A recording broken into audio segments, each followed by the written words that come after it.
Dear brothers and sisters, greetings. The second day of the celebration of the Holy Trinity, the day of the Holy Spirit. As promised in email a few weeks ago, we are going to start some online classes this week.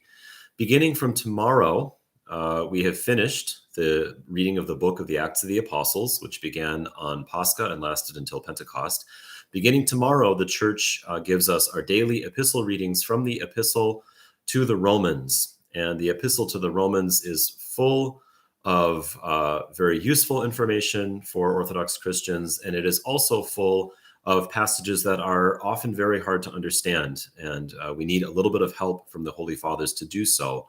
So what do you need to do to take part in this study, to take part in this Bible study? You need to, if you're not already doing it, keep up with the daily epistle readings at the very least. This will start tomorrow. And what I will do is on Saturdays, God give me strength, I will send out a quiz to people who have subscribed to the Bible study on what we've read over the week.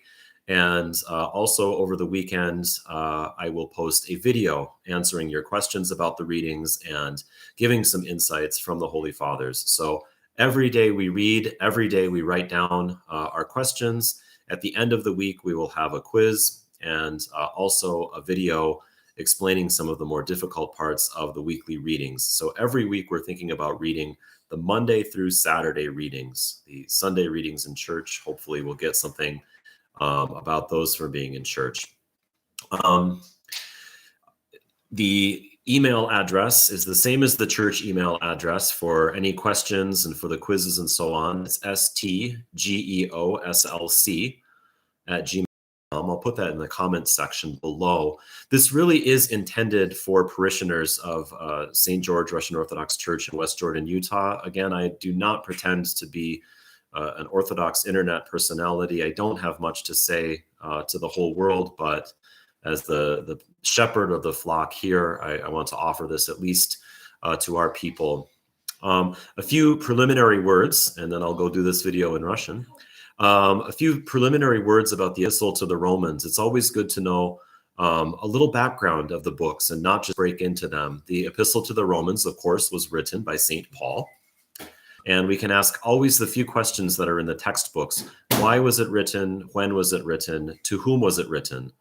The Epistle of to the Romans does not have a very good answer to the question why. A different example is the letter to the Corinthians was written as a very specific response to some sinful behavior in the community. And many of St. Paul's other epistles had something very concrete in mind. The letter to the Romans is very general, and that's why I wanted to do this study of it. It's every bit of it is applicable to us, to our community, and not just to a specific community. As far as when it was written, despite it being the first of the epistles after the Acts of the Apostles, the first of St. Paul's epistles anyway, it was not written very early. It was written most likely during St. Paul's last missionary journey. This is what we've been reading about for the last 2 weeks approximately in the readings from the Acts.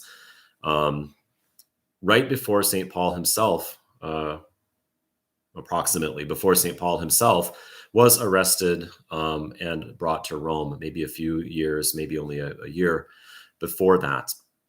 So no particular reason, just to write to the Roman community. It was written around 60 AD. The church usually places St. Peter and Paul's martyrdom around 64, maybe a little bit later than that. So towards the end of his missionary work, towards the end of his life.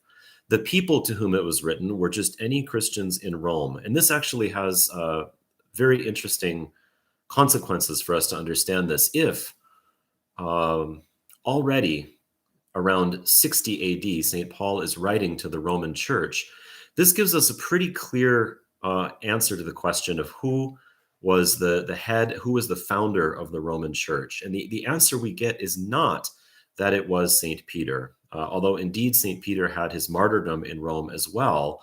In another one of his epistles, St. Paul says he would never dare to build on a foundation that someone else built. So he would not have written a letter to the Roman church. You see, there are other churches, the he wrote to the churches of Asia Minor, but the Middle Eastern churches, the North African churches, he didn't write letters to them because they were decidedly founded by someone else. He does write a letter to the Roman Christians. It is not the beginning of the Roman community. Just a couple of weeks ago, we celebrated Saint Andronicus the Apostle and his sister Junia, who were early Roman Christians. Just in the reading yesterday from Pentecost, we read that there were people in Jerusalem on the day of Pentecost from Rome who potentially converted that day, returned to Rome, and started that Christian community. And interestingly enough, it was the capital of the empire at the time, but it was probably just far enough from the Middle East that there was not enough going on to form a large, flourishing Christian community there. But all the same, one of these most important books theologically, the letter to the Romans, St. Paul wrote to them. And we'll be taking it apart piece by piece in the coming weeks until it finishes. Interestingly enough, it finishes right on the holiday of Saints Peter and Paul this year. So this will be a task for this week, which is fast free, and a task for us to get through together during the fast. So I will be asking questions and answering questions in English and Russian. I will be making videos in English and Russian about this. So go ahead and get started tomorrow on the reading. Make sure you're reading not just to get it done, but to understand. And we'll try to address the questions leaning on the Holy Fathers, not any sort of knowledge that I've got, but we'll get through this together and hopefully we'll learn a lot. So I will check in with you on Saturday. Sorry. See you soon.